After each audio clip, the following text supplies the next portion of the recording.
টাউনে যে ঘটনা ঘটেছে, রেস্তোরাঁর সামনে গাড়ি রাখা নিয়ে বচসা, রেস্তোরাঁর মালিককে মার অভিনেতা ও তৃণমূল বিধায়ক সোহম চক্রবর্তী। সোহমের শুটিং চলাকালীন রেস্তোরাঁর সামনে অভিনেতা ও শুটিং ইউনিটের গাড়ি রাখা ছিল এবং রেস্তোরাঁ মালিকের দাবি একটা পার্কিং খালি করতে বললে হঠাৎই সোহম চক্রবর্তী নিরাপত্তা রক্ষীরা তার উপর চড়াও হন। এমনকি সোহম চক্রবর্তীও তাকে ঘুষি মারেন বলে অভিযোগ। চণ্ডীপুরে তৃণমূল বিধায়ক ও অভিনেতা সোহমের অবশ্য দাবি অভিষেক বন্দ্যোপাধ্যায়ের নামে গালাগালি করছিলেন বলে ওই রেস্তোরাঁ মালিককে তিনি চড় মেরেছেন। আপনার নাম? আমার নাম আনিসুল আলম। হিন্দল দে আমাদের প্রতিনিধি রয়েছেন আমাদের সঙ্গে, সরাসরি চলে যাব হিন্দলের কাছে। হিন্দল, কি জানতে পারছো? পুলিশ কি এখনো পর্যন্ত কোনো পদক্ষেপ নিয়েছে? দেখো, পুলিশের তরফ থেকে এখনো পর্যন্ত কোনো পদক্ষেপ নেওয়া হয়নি, তেমনটাই রেস্তোরাঁ মালিকের অভিযোগ। আমরা রয়েছি সেই রেস্তোরাঁ এবং রেস্তোরাঁর মালিকও আমাদের সঙ্গে রয়েছেন, যিনি কিন্তু সরাসরি অভিযোগ করছেন যে সেই রেস্তোরাঁর মালিককে রীতিমতো সোহম চক্রবর্তী, তিনি পার্কিং নিয়ে যে বচসা হয়েছিল তারপরে রীতিমতো তাকে ঘুষি মারে। ক্যামেরা পার্সন প্রীতমকে বলবো সেই ছবি দেখাতে।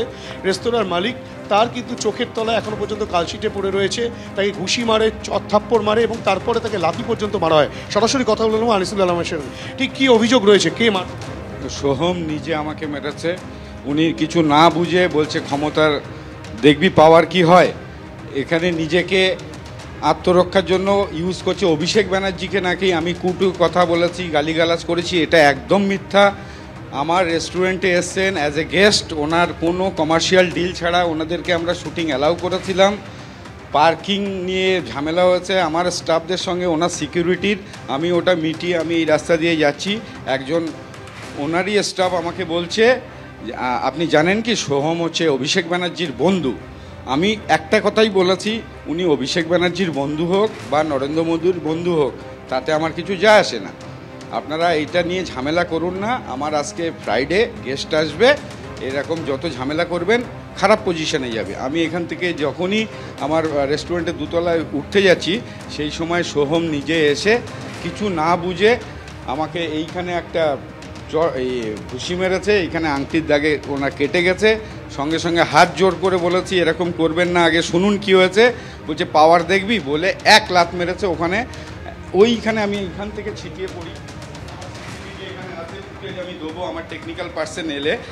আজকে একজন জনপ্রতিনিধি, এমএলএ প্লাস অভিনেতার ইনি ক্ষমতার কোথায় ব্যবহার করতে হয় সেই শিক্ষাটুকু পাইনি। হিন্দল, পুলিশের কি ভূমিকা? এই গোটা ঘটনা কি পুলিশকে জানানো হয়েছে?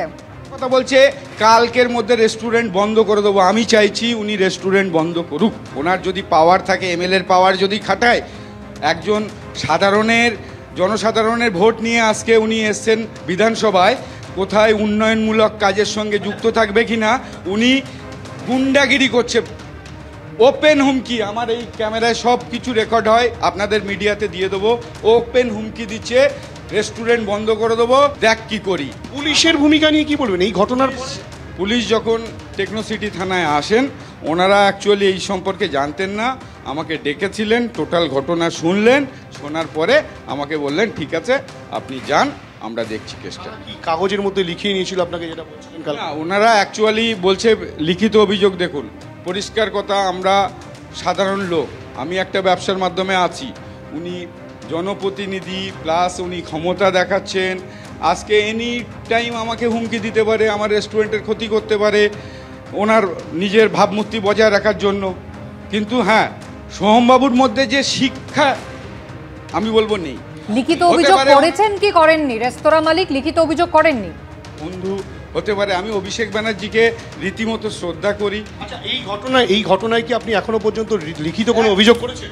আমি এখনো লিখিত অভিযোগ করিনি, আমার কাছে 72 ঘন্টা টাইম আছে। আমি ভাবছি মেডিকেল করব কালকে রাত্রে। আমার অন্য যারা শুভাকাঙ্ক্ষী ছিল এসে। কেন করেন? একটা অবশ্যই ভয় আছে। আমি একটা রেস্টুরেন্ট এখানে চালাচ্ছি, আজকে লিখিত অভিযোগ করলে আমার কাছে যা উইটনেস আছে, সমস্ত স্টাফ থেকে শুরু করে পাবলিক থেকে শুরু করে একেবারে রেস্তোরাঁর মালিক তিনি দাবি করছেন যে ভয় আছে, তিনি এখনো লিখিত অভিযোগ দায়ের করেননি। চণ্ডীপুরে তৃণমূল বিধায়ক অভিনেতা সোহম চক্রবর্তী এই ঘটনা নিয়ে কি জানিয়েছেন শোনাবো আপনাদের। আমি শর্ট দিচ্ছি, হঠাৎ করে খুব চিল্লা চেঁচামেচি দেখছি। তারপর আমি যেটুকু দেখলাম যে আমার যারা পুলিশ স্টাফরা যারা রয়েছে ওদের সঙ্গে রীতিমতো দুজন মানে ধাক্কাধাক্কি করছে, মারামারি করছে। স্বাভাবিকভাবেই শর্টটা হয়ে যাওয়ার পর আমি নিচে আসি, কি হয় জিজ্ঞেস করি, এবং আমি জিজ্ঞেস করি কি হয়, কি হয়েছে কি। এবং দুম করে এরকম পুলিশটা অন ডিউটি যারা রয়েছে তাদের গায়ে হাত এবং এরকম একটা হটকারিতার সিচুয়েশন। তো মালিককে বলি, সে তো তার বড় মুগ্ধ তো না আসা করে হাত পারে। তখন তাকে বলি যে, এবং যেটা সব থেকে শুনলাম যে সে কে এমএলএ আমার জানার দরকার নেই, আমাকে কিস্তি করেছে এবং সব থেকে বড় কথা সেটা হচ্ছে আমার অভিষেক বন্দ্যোপাধ্যায়কে কিস্তি করেছে। যখন এটা শুনলাম তখন মাথাটা গেছে গরম হয়, তখন তাকে বুঝিয়েছি সে কে, ঠিক আছে, মোটামুটি এইটুকু। বাট বাদ বাকি এমন কিছু হয়নি যে এখানে এরকম ভাবে এদের উদ্ধত এদের ব্যবহারটাই সেটা চরমভাবে আমাদেরকে আকর্ষিত করেছে।